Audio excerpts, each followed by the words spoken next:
नमस्कार मित्रों, सत्य की विजय में आपका स्वागत है। मैं हूं विजय त्रिवेदी।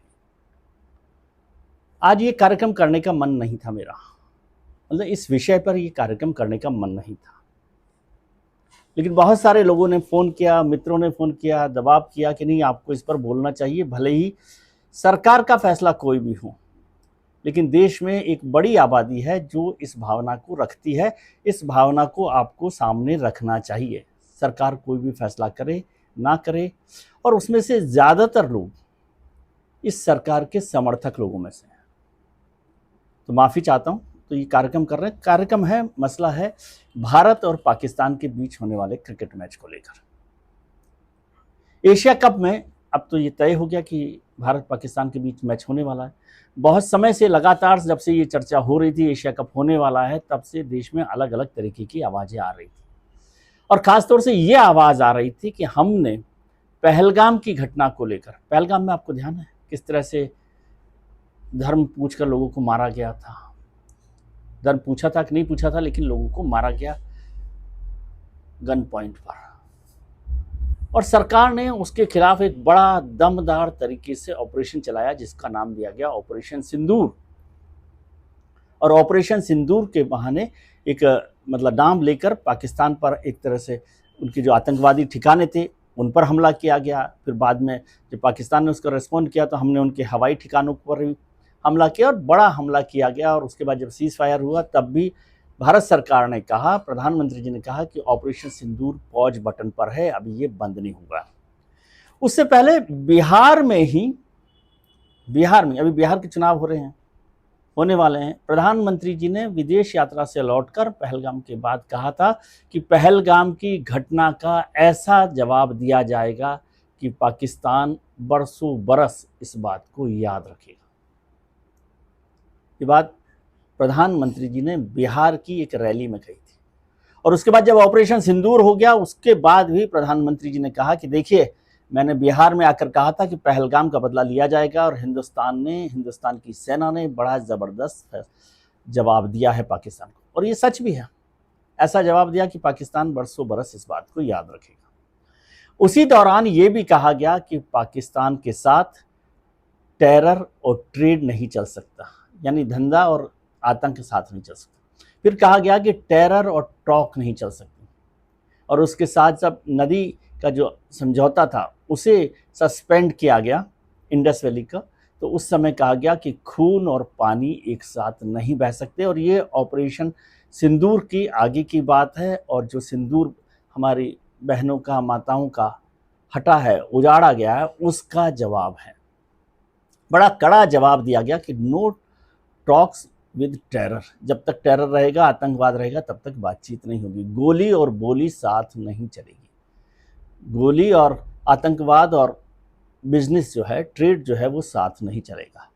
खून और पानी साथ नहीं बह सकता। तो भारत भर में लोगों ने उसका बड़ा तारीफ की, बड़ा समर्थन किया, जन समर्थन उसको मिला कि हाँ ऐसा करना चाहिए, इसके लिए हम किसी भी हद तक जाने के लिए तैयार हैं।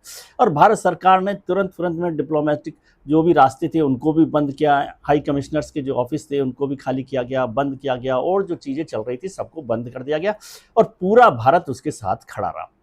इसके बाद दुनिया भर में इस बात को समझाने के लिए हमारे बहुत सारे डेलीगेशंस गए, जिसमें विपक्षी दलों के नेता भी थे, सभी राजनीतिक दलों के नेता थे। उन्होंने भारत की बात को दुनिया भर में रखा।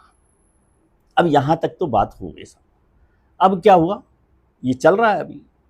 कोई टेरर के साथ ट्रेड नहीं हो रहा, कोई टेरर के साथ टॉक नहीं हो रही, नदी का पानी अभी छोड़ा नहीं गया है, लेकिन क्रिकेट खेला जा रहा है। तो गोली और पानी तो नहीं चलेगा, गोली और गेंद चल जाएगी।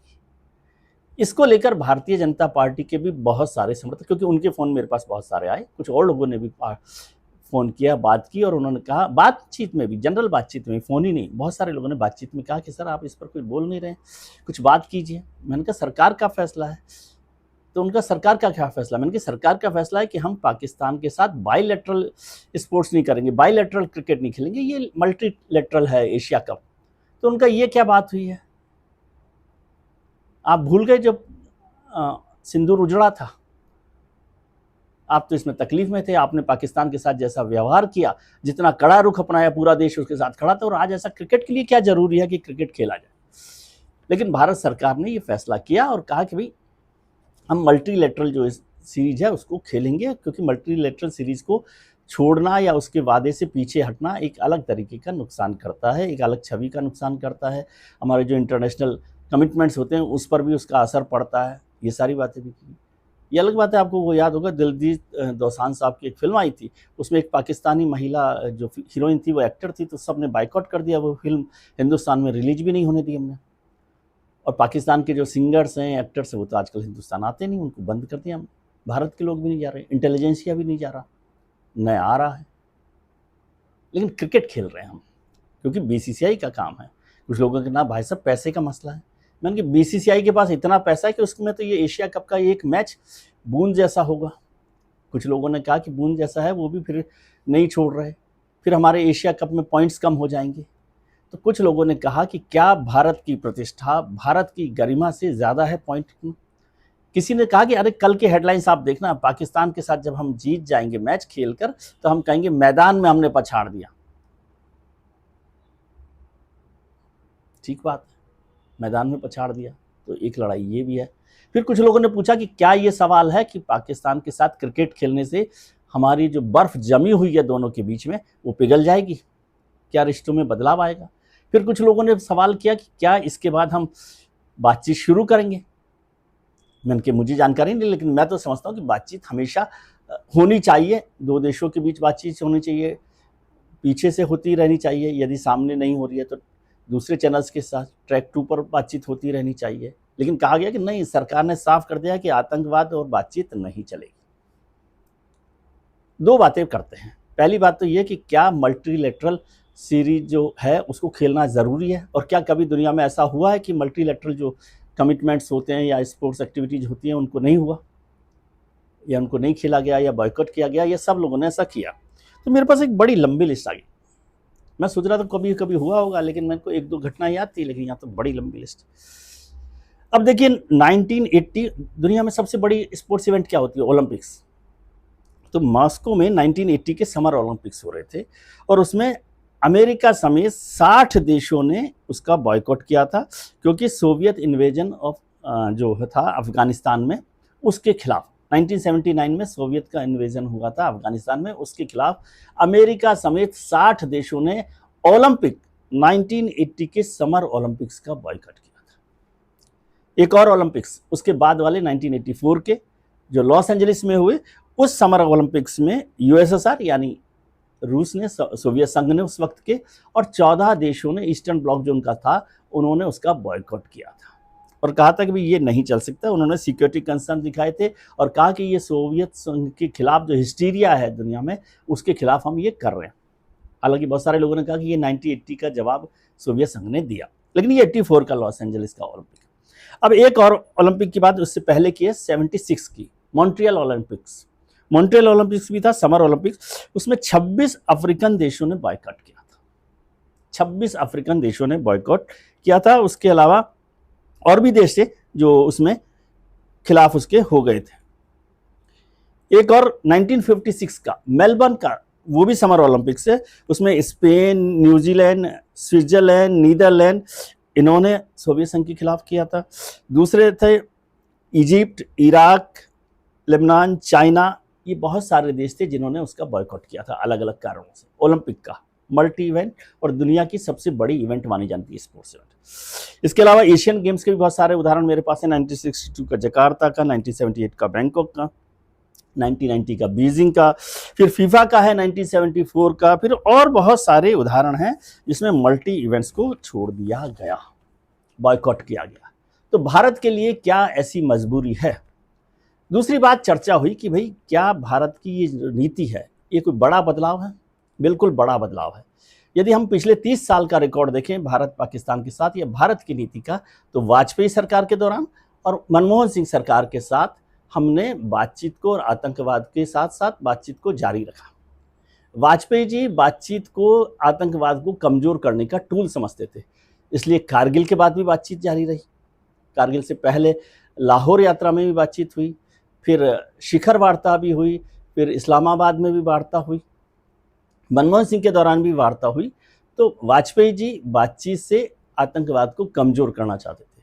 मोदी सरकार आतंकवाद के पनिशमेंट के तौर पे बातचीत नहीं करना चाहती। ये बड़ा मुद्दा है, ये एक बड़ा बदलाव हुआ है बातचीत के। अब ये दोनों सरकारों की नीतियों में एक बड़ा बदलाव आया है, लेकिन ये सब ठीक है। उन्होंने कहा ठीक है, इस बात को आप जारी रखिए कि यदि आप आतंकवाद पर बात नहीं करना चाहते पाकिस्तान के साथ तो वो ठीक है, लेकिन क्या उसके बाद भी क्रिकेट खेलना चाहिए?